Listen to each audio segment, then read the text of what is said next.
Hello everyone, I'm Meteorologist Charlie Ironmonger. Thank you so much for joining me today for your 10 a.m. news and weather update from the First Alert Desk. Now we've got news out of Virginia where a man who was wanted for a stabbing in Onslow County was caught after a license plate reader camera just south of Warrenton alerted deputies to a vehicle associated with 21-year-old Ethan Jones of Hubert. Now Jones was wanted by the Onslow County Sheriff's Office for an assault with a deadly weapon that happened the day before in the area of Royal Valley Mobile Home Community. Warrants show that Jones stabbed a man in the stomach with a kitchen knife, causing serious injury. The victim was taken to the hospital but has since been released. Now, deputies in Virginia found Jones's vehicle on Marsh Road, and a traffic stop was conducted in Opal. Officials say Jones was identified as the driver and was arrested. A fugitive from justice warrant was obtained in Virginia, and Jones was taken into custody and charged with assault with a deadly weapon, inflicting serious injury. The Hubert man was extradited back to Onslow County and booked in the detention center on March 6 under no bond. He will have a first court appearance later today. Now we also again want to bring to your attention a blackout possible for those of you who may be Dish customers. This again goes to the difficulty of negotiations over a renewal contract. If an agreement is not reached with Dish will then pull WITN from its lineup later Tuesday evening. That's tomorrow evening at 7 p.m. This means Dish customers will no longer have access to PGA events like the Players Championship, NBA and the NBA playoffs, The Voice, Major League Baseball, Wheel of Fortune, Jeopardy, and of course WITN's First Alert programming. If you're a Dish customer, you can help make sure the shows and news you love remain in their lineup by contacting Dish representatives at 800-333-3474.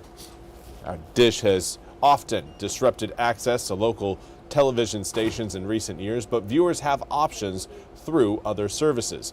Those include DirecTV, your local cable company, along with streaming services from YouTube TV, Hulu Live, and Fubo. WITN is always available for free if you use an antenna. You can also see our newscast by downloading our free streaming apps for Android, Roku, Fire, and Apple TV. Just search WITN on your smart TV or preferred streaming platform. And now for a look at your forecast. If you're heading outside today, you're going to need to ditch the jacket, ditch the hat, and soak up those sunshine rays because it is going to be toasty out there no matter where you're going in eastern North Carolina. So here's what we've got in Greenville: 68 degrees, southwesterly breeze at 8 miles an hour. Yeah, we've got some cloud cover, but those clouds over Pitt Greenville Airport, not of the rain variety. Yeah, the bottoms of them look a little bit darker, but again, not really anticipating any additional rain showers through the remainder of today. We had some raindrops yesterday, didn't amount to a whole lot. We will have more rain coming up later on this week as a strong cold front is expected to roll through on Thursday. We'll have more details on that coming up in just a few moments, but current air temps read in the mid to upper 60s across most of the east at this hour. We do have a few areas a little bit cooler. Right now, 59 degrees in Roanoke Rapids as well as Ahoskie. We've got 62 in Manteo, but the rest of eastern North Carolina, again, is certainly sitting pretty in terms of heat so far today.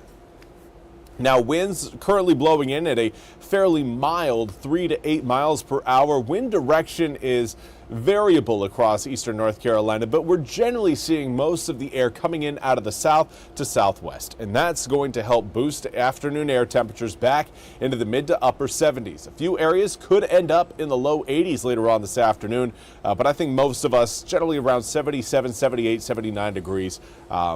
Especially for inland areas. Those of you watching closer to the water, I would anticipate more of the low 60s, but even mid 60s certainly a possibility along the Outer Banks. Later on this evening, 76 degrees by 6 turns to 67 by 9, 65 by 11, and we will wake up tomorrow morning with overnight lows dropping down into the upper 50s. Now low 60s will return by 9 a.m., upper 60s by 11, and we're going to be hanging out in the mid 70s by lunchtime, and then we'll continue to get warmer as we see a reduction in cloud cover over the first half of the day into the second half of the day. Also note, wind direction holding pretty steady out of the southwest as we make our way through your Tuesday. Here's kind of a big picture look at what's going to be happening. That area of low pressure that will be again trying to push some raindrops eastward will kind of shift its way northward. It's going to run into the mountains, and then just instead of making its way over the mountains, it's going to follow the, I would say, the western edge of the mountains up towards Pennsylvania. So for right now, it does not look like we are going to be seeing that stronger front move through until we get later into the week. This is Wednesday, 9 a.m., and that front you're seeing further back towards the west, well, that one looks like may have our number. Let's take a look at what the humidity tracker shows, and this is a great way of determining the different air masses and when the boundaries actually move across certain areas. So when you see that temperature, really that color change, you'll note that, yeah, we're going to have a cold front move through. Here is that cold front approaching the east, moving through the east, and then we have cold, dry, well, I shouldn't say cold, cooler and drier air pretty quickly filtering into eastern North Carolina by the time we reach Friday morning. That will impact not only your Friday air temperatures, but more importantly, the strength of the storms on Thursday. If those storms, in fact, do come in Thursday afternoon to Thursday evening, we could be talking about an opportunity for some severe storms out there. Wind gusts may be a bit stronger as air temperatures will go from 85 degrees on Wednesday to 69 degrees on Thursday. That's a 16-degree drop, and will continue to cool off from Thursday into Friday. But Friday, we'll see those air temperatures bottom out at 38 degrees Friday morning, 62 by Friday afternoon, and then we start to warm back up again as we head through next weekend. 70 degrees Saturday, 75 by Sunday, 76 the following Monday. Well, that's all we have time for today's 10 a.m. News and Weather Update from the First Alert Desk. I want to thank you all so much for joining me. We'll be back with more news and weather coming up at the top of the hour. Until then, have a fantastic rest of your Monday.